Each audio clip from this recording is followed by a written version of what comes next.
Hey guys, welcome to the first episode of By the Numbers, where we're covering the 2019 Rallye Monte Carlo. This year's Rallye Monte Carlo was an amazing rally. It was awesome to watch. If you guys haven't yet, go and check it out on Red Bull TV, and at very least, check out the highlights. It was the closest finish in Rallye Monte Carlo history, with Sébastien Ogier becoming only the second person to win Rallye Monte Carlo with 4 different teams. As you can see with the first graph that we got up here, Sébastien Ogier squeaked out a victory by 2.2 seconds over Thierry Neuville. Ott Tänak came in 3rd place, slightly ahead of Sébastien Loeb and Jari-Matti Latvala, but the finish between Jari-Matti and Sébastien Loeb was so incredibly close too. One of the best ways to take a look at a rally is to take a look at stage by stage. This graph right here shows you the stage by stage overall placement of each driver that finished the rally. At the very beginning of the rally, Ott Tänak was in 1st place overall, but slightly started to lose traction from stage 4 to stage 6.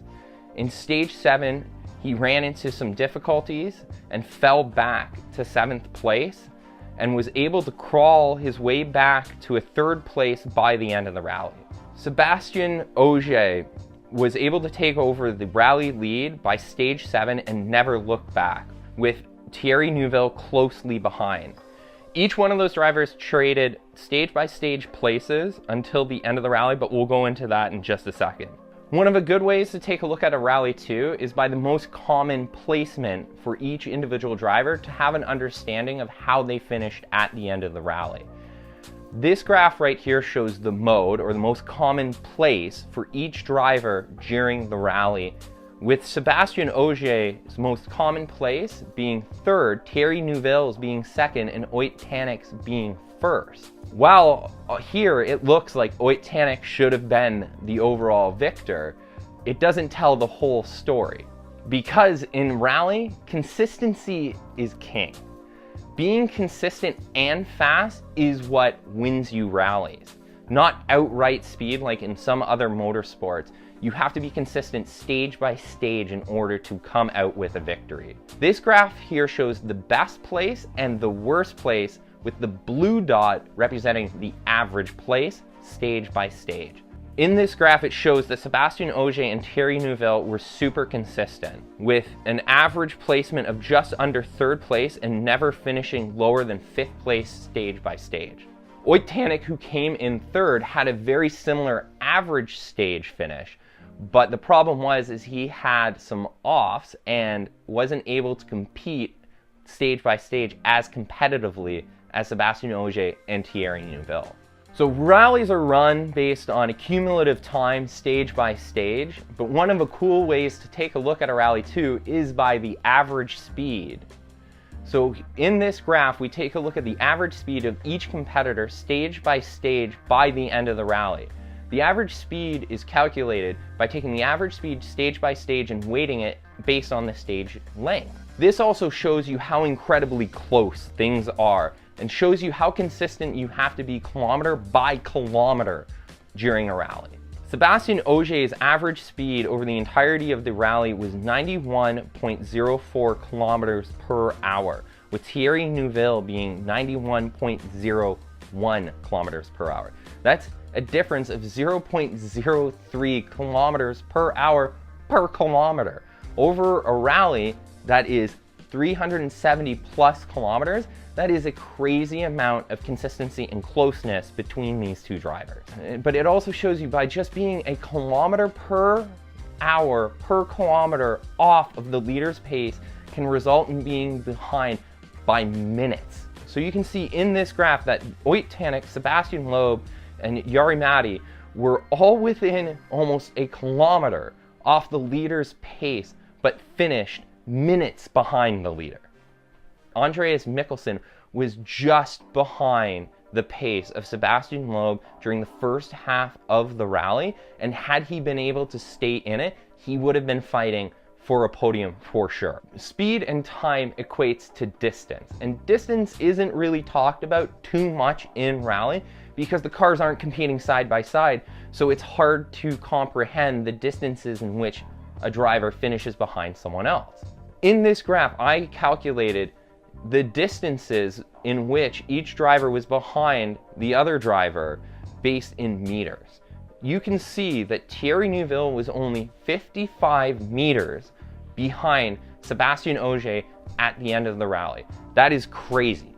Being 55 meters behind someone after 370 plus kilometers is astonishing. To put that in perspective, that's just over half the length of an American football field. But it was even closer between 5th and 4th place. Jari Mäki was just 43 meters behind Sébastien Loeb by the end of the rally. He would have been able to smell the exhaust fumes coming out of Sébastien Loeb's car had he been racing side by side with him. But I also want to take a look at the battles for the podium stage by stage over the entirety of the rally. This graph shows the battle for 3rd place between Ott Tänak and Sébastien Loeb. As you can see here, Ott Tänak won the first stage, but slid further and further back during the opening stages.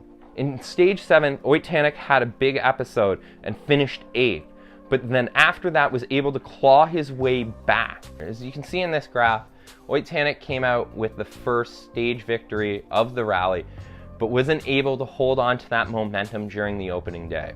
He slid further and further back the next day, but was then able to start pulling out more and more speed out of his Yaris coming into the final day, winning stages 9, 10, 11, 12, 13, and 14 to fight his way back to a 3rd place finish.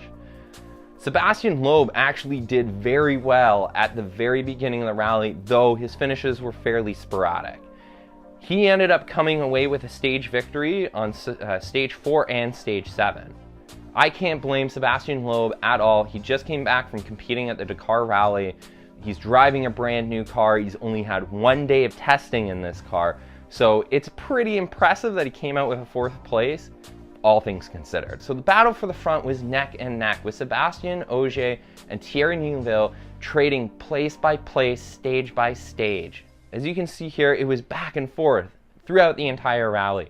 Ogier would take a stage, and then Thierry Neuville would finish ahead of him, and back and forth throughout the entire rally. Some of you guys are gonna know I'm a little bit of a Ford guy. I love all cars, they're amazing. I just happened to race a Ford Fiesta in Rallycross up here in Canada, and I tow my car hauler to events with a Ford F-150, so Ford's got a soft spot for me right now. And M Sport is my team in WRC. I love M Sport, I love that they're a private outfit, I love that they're really into driver development, and I love how they're involved in every aspect of the sport, from grassroots racing all the way to the WRC. And this season was always going to be a difficult season for them. They're just coming off of winning a driver's championship again with Sébastien Ogier, and they don't really have the driver lineup like they used to have, and that comes down to budgetary difficulties. But I'm hoping that this is a transitionary year for them and that they're gonna find a solid position going into 2020. But if this rally is any indication, it might be a pretty tough year. There is a little bit of glimmer of hope though. As you can see, Elfyn Evans was able to come 2nd on one stage, and for the first 3 stages, he was just knocking on the door of the top 5. With Pontus Tienemann and Tino Suneman though, these guys are young drivers. They need time to develop. They are excellent drivers, and I don't think that the results really truly show that. One of the things in rally which is different than a lot of other motorsports is that you normally don't see people from feeder series come up to the big show and then just start dominating. The reason for that is pace notes. In rally, pace notes are your eyes, right? They tell you what is coming up so you can drive at the limit. But if you haven't raced a rally or you're not familiar with it and you haven't developed pace notes that are to your style and to your speed, you're not going to perform well. It doesn't matter how skilled you are. So you need to be able to develop those pace notes and get experience at those rallies, and I think these two drivers are going to do just that, and I think they're going to be excellent drivers in the coming seasons. So Sébastien Ogier and Citroën were able to take the victory at this rally with Thierry Neuville and Hyundai coming in second. But there's a story there about Ott Tänak and the Yaris in that they were just so bloody quick. He did come third, but he took so many stage wins during this event, and the outright speed of the Yaris is something to behold. By taking a look at the stage-by-stage victories by manufacturer, you can see that the Toyota had 9 stage wins. That's more than half of the stage wins for this event, and that was with all 3 drivers getting at least 1 stage win. This car is fast. Thierry Neuville has stated that it is a worry for all the teams how fast this car is, and it's going to be a tough season for everyone if this car stays as quick as it is. So in Rally, Monte Carlo is considered a little bit of the roulette of rallies, pun intended. It's a specialized event and a lot of things get thrown at drivers at this event, and it's not really indicative of the rest of the events throughout the season. However, the absolute speed of the Yaris in this event, I think, is going to stand for the rest of the season, and I think the rest of the teams are and have to be concerned about that. I think the Yaris is going to dominate this season, and I think that the results from this event kind of show that. One of the things that I think gets overlooked a little too much is WRC2. WRC2 has some amazing drivers with some amazing cars and is the feeder series for WRC. This event too for them was super exciting, with back and forth stage wins being traded by driver and manufacturer, with some crazy results happening at the end. So this graph right here just shows you the overall times with Gus Greensworth coming out on top ahead of Johan Benato and Stefan Sarrazin. By taking a look at the stage-by-stage overall placement of each driver, you can kind of see here that it was a little bit similar to the WRC in the sense that Gus Greenwood by the midpoint of the rally took the lead and never looked back. However, in third place, it was pretty much solidified by stage 3 that Stefan Sarrazin was going to hold on to that place for the rest of the rally.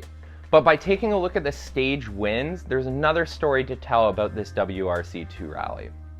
I am going to pronounce this terribly, and I am sorry ahead of time because this guy is an incredible driver, and my apologies. Kyle Rovanpera? He took more stage wins than any other driver, but had a really bad first stage that set him back. And even with those stage wins, he wasn't even able to crack the top 10. That's why consistency counts.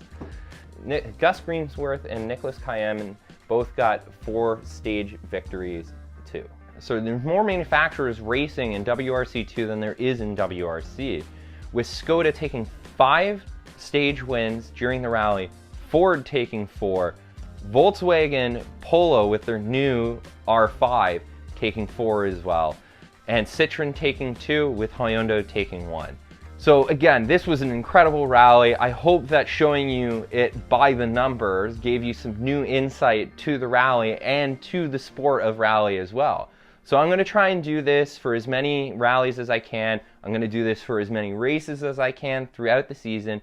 So if you want a particular race to be covered throughout this season, or me to take a look at anything historically, make a comment down below and I'll check it out. Also, please follow, like, and subscribe to this. I know I don't have many followers right now and I don't have many views, but I really would appreciate your guys' help to get more eyeballs on the channel because I really enjoy doing this and I want to keep doing it for everybody if everybody finds it to be cool. Thanks guys for watching this. Follow me on Instagram and Twitter, and we'll catch you next time around. Peace.